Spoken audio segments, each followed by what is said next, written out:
4, 3, 2,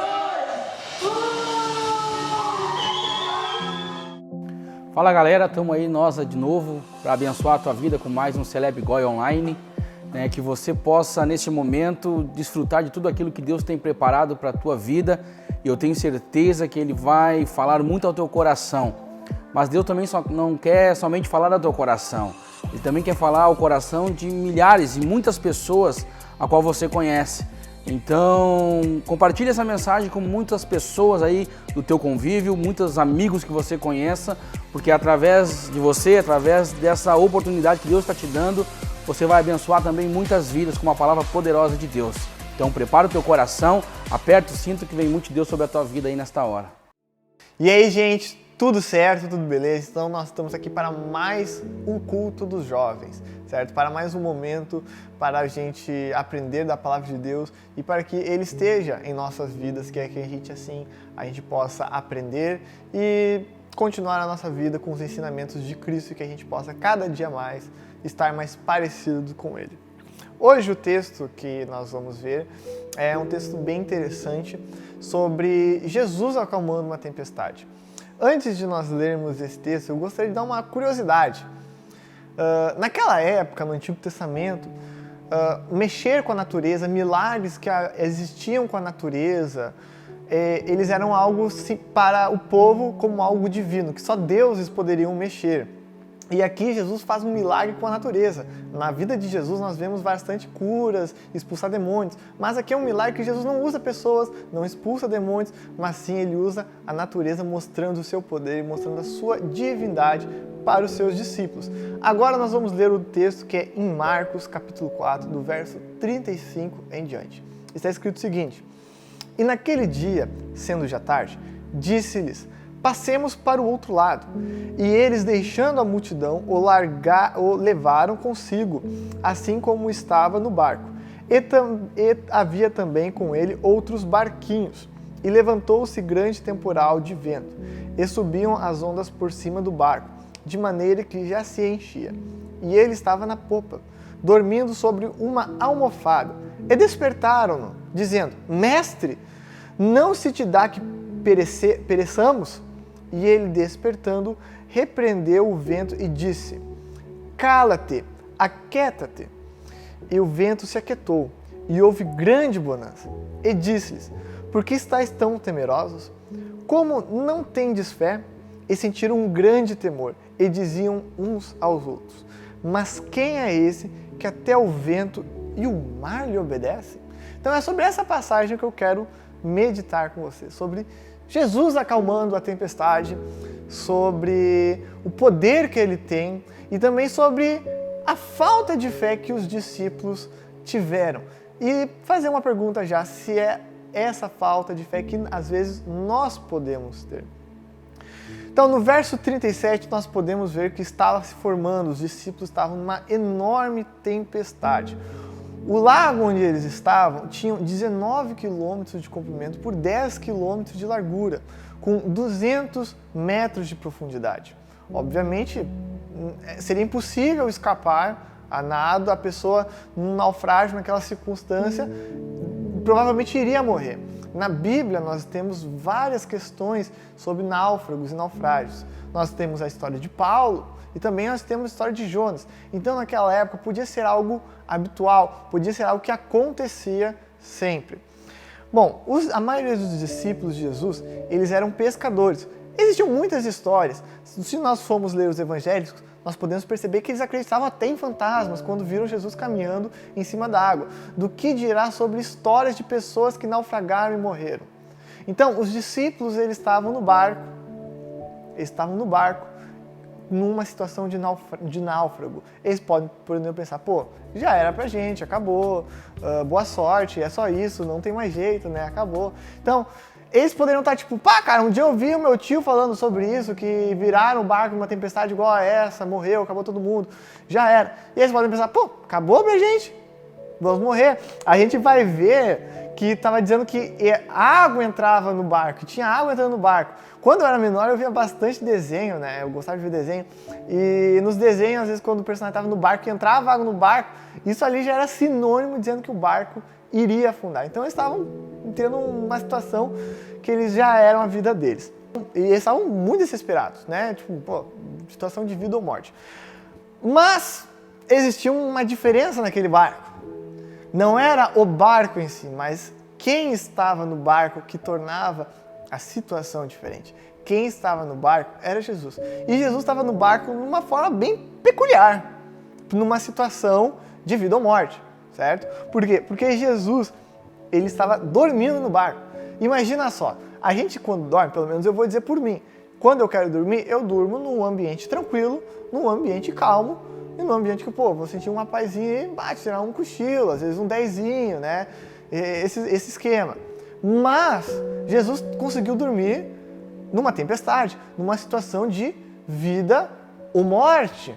Jesus conseguiu dormir nessa. Provavelmente ele estava muito cansado, porque antes de entrar no barco ele estava ensinando muito o povo.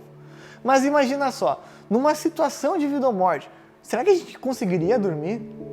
Será que era possível dormir? Imagina só, vou dar um exemplo, a gente está no meio de um lugar lá que tem um tiroteio. Aí tu fica, meu Deus, o que eu vou fazer no meu tiroteio? Ah, pensar, não, eu vou tirar um dezinho aqui, eu vou cochilar um pouco. Não, isso é impossível, você não vai conseguir sentir sono, dormir num lugar que tu pode morrer.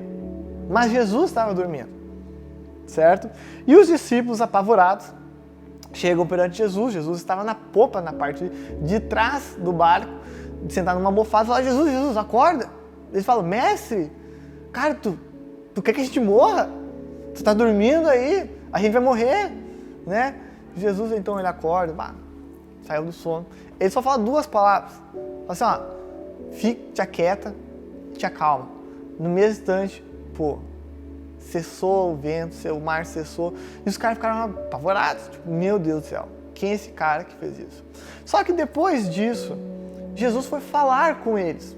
Foi falar com seus discípulos perguntando, por que vocês não tiveram fé? Cadê a fé de vocês nessa tempestade? Aí que está no ponto sobre que falta de fé que os discípulos tiveram.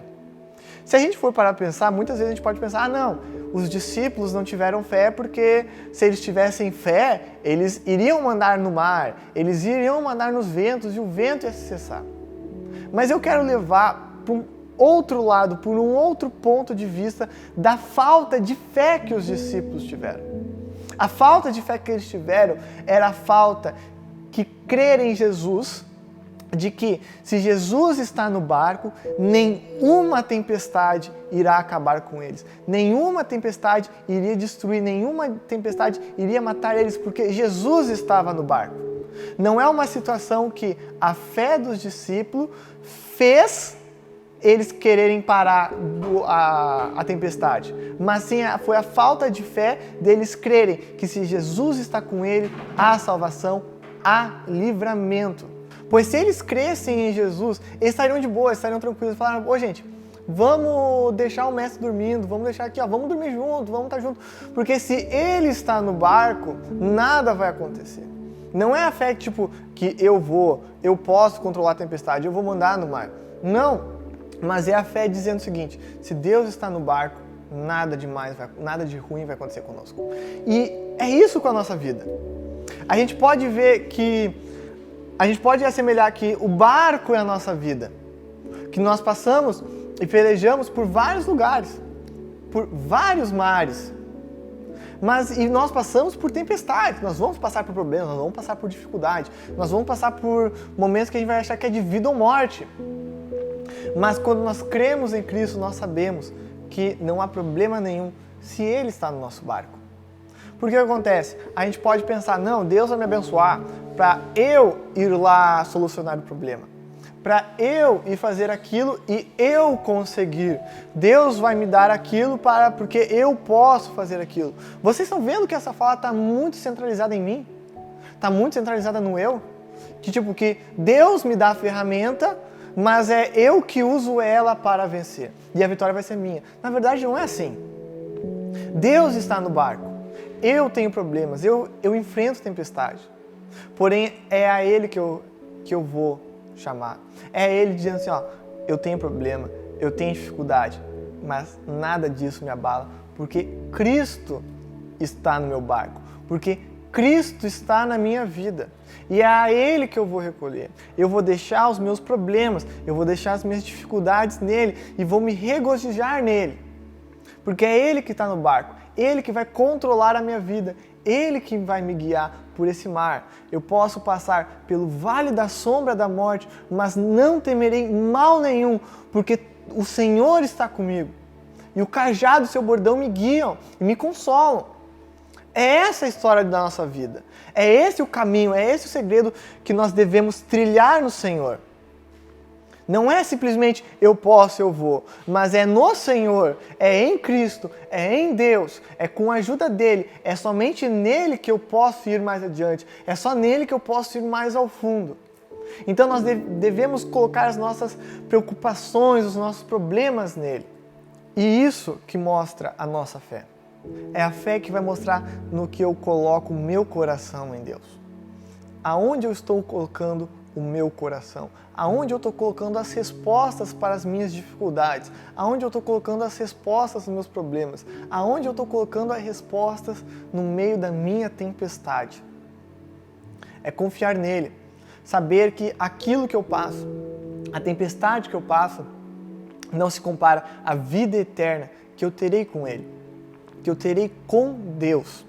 Então, a fé em Cristo não é algo que me faz eu resolver, mas é uma fé que me faz chegar mais perto de Deus. É algo que me aproxima da presença dele, algo que me faz me apaixonar mais pelo seu nome, algo que me faz louvar mais a sua glória, algo que me faz chegar mais perto do Pai. E que a gente venha ter essa fé que nos aproxima de Deus, sabendo que em qualquer momento, em qualquer circunstância, nós podemos chegar a Ele. Em qualquer momento da nossa vida, nós chegamos como filhos para Ele, de coração aberto, de braços abertos para o Pai que nos ama. Então que nossa vida a gente venha ter fé nele. Não uma fé que Ele vai estar me dando as armas para eu lutar, mas sim uma fé que nele Ele me dá a vitória. É Ele que luta por mim. É Ele que toma meus problemas. Então que a gente venha ter fé, gente. E que depois da tempestade, assim como os discípulos ficaram maravilhados com o milagre, que a gente possa ficar maravilhado com o testemunho que Ele dará através das nossas vidas. E que Ele seja o autor e o consumador da boa obra. E que eu seja a ferramenta e Ele o autor da boa obra. E que a gente possa louvar e glorificar os milagres, as maravilhas que Ele tem feito na nossa vida e na vida da nossa igreja. Convido agora para a gente orar e que a palavra de Deus esteja em nosso coração. Pai amado, Pai querido, Pai bondoso, muito obrigado, Deus, porque o Senhor deu o seu único Filho, Pai, para morrer em nosso lugar, para nos salvar. Pai, obrigado porque Ele está no nosso barco. E sem Ele no nosso barco, Pai, a gente não poderia vencer nenhuma tempestade, nenhum mar. E que só Ele no nosso barco a gente pode chegar a Ti, Deus. Que a gente pode ser chamado de filhos de Deus. Espírito Santo, vem estar na nossa vida, vem estar no nosso coração, Pai, iluminando a palavra, iluminando os caminhos que devemos andar em Ti. Que a Tua Palavra venha ser o nosso guia, que a Tua Palavra venha ser verdade, Deus, em nossos corações e que queime a Tua verdade em nossa vida, Pai. Que o Senhor venha nos purificar, nos santificar, Deus. Que a nossa vida seja um testemunho vivo e real de Cristo Jesus. Que as pessoas vejam Cristo em nossa vida. Que não vejam simplesmente a minha imagem, mas vejam a imagem de Cristo, a imagem do Teu amor, da Tua paz.